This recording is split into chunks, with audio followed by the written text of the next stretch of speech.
Assalamu Walaikum. Hello friends, how are you? Welcome back to my another video.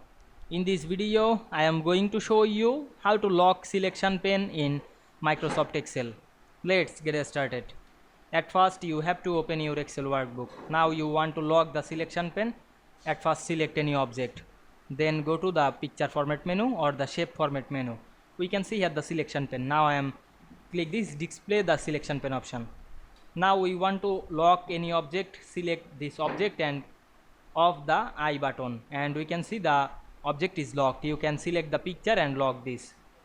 You can unlock this, open or hide this I button. Now we can see we lock selection pane in Excel very easily. I hope you enjoyed my video. Please like, comment, share and subscribe my channel. Thanks for watching.